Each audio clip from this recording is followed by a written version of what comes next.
I wonder if you are aware of the wealth of meaning of the word grounding. Try looking it up in the dictionary or doing a Google search on it.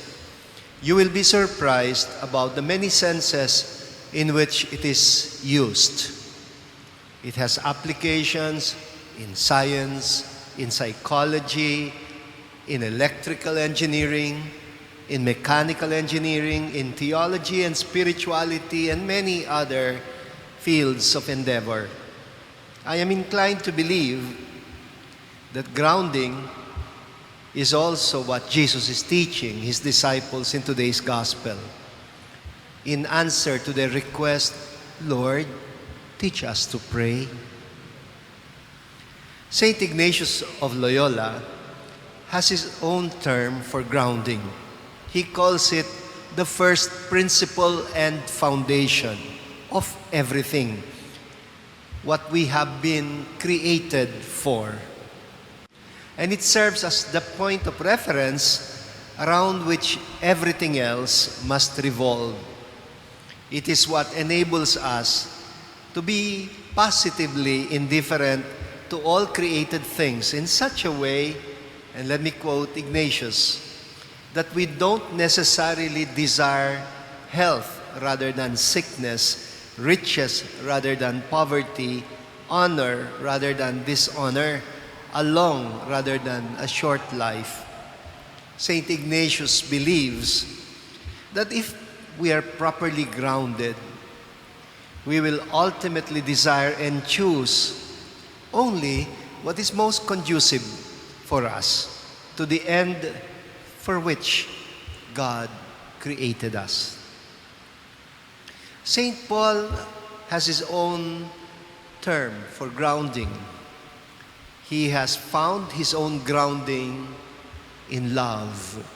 And you can read the rest of it in 1 Corinthians 13. He says, without love, even faith becomes worthless. Without love, it is not even possible to hope. And he should know, because before his conversion, Paul had become so obsessed with religion as a set of legalities to be observed.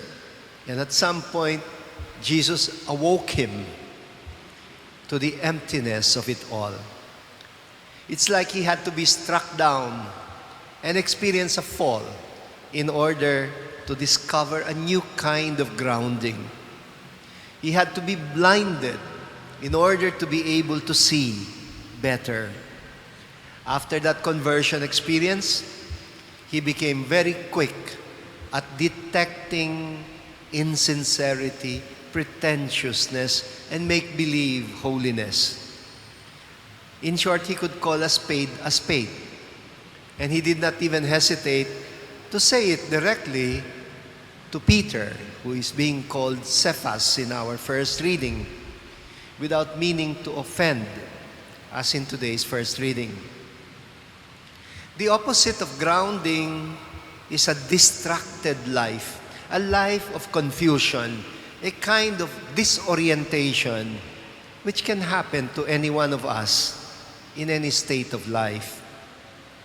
Sometimes, we find ourselves too anxious about many things, like Martha in yesterday's gospel reading, forgetting the one thing necessary.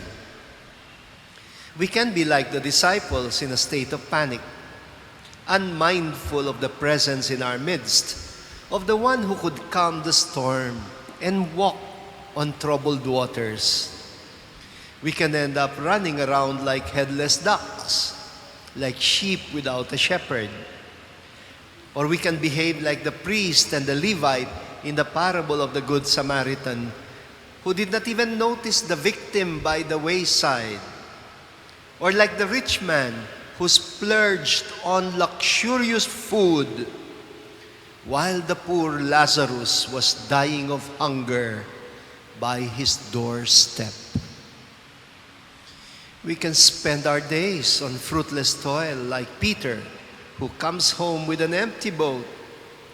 We can carry our responsibilities in life like a very heavy burden that brings no joy and no rest whatsoever.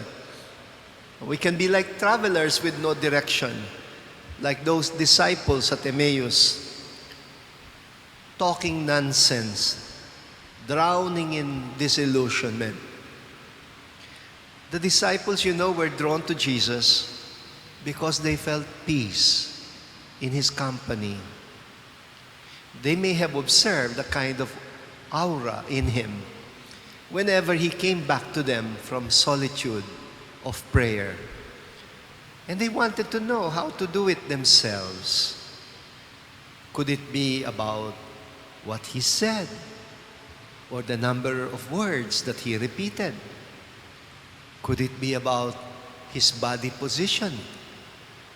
Does He have techniques or a special formula for prayer?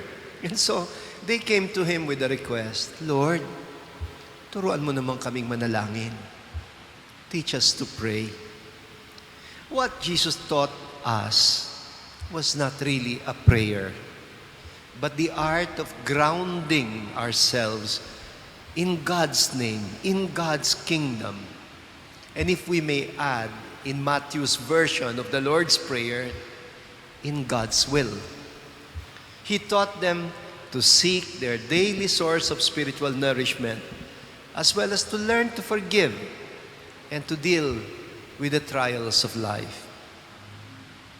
Saint Teresa of Avila is one of the Church's revered masters of spirituality, who describes the experience of grounding in an advice that she gives to people who are losing grip of the essential things in life, especially when they are unsettled by too many anxieties and worldly concerns. And she says in her poem in Spanish, Nada te turbe, that became a famous liturgical song. In English, the poem says, let nothing disturb you. Let nothing upset you. Everything happens with patience. With patience, one attains everything. God is unchanging. Let nothing disturb you. Let nothing upset you. Whoever has God is wanting of nothing. Let nothing disturb you. Let nothing upset you. Only God is enough. In short, Teresa is saying we must be grounded on the source, who alone suffices.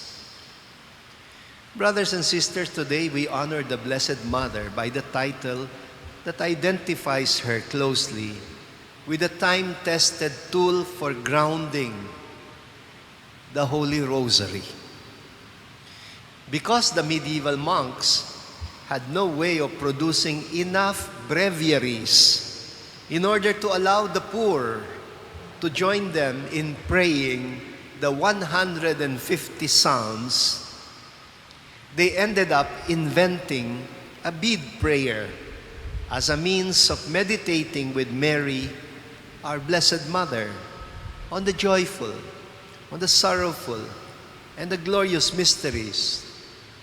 Of course, later on, Pope John Paul II added the luminous mysteries in the life and mission of Christ. The Rosary, the prayer of the poor.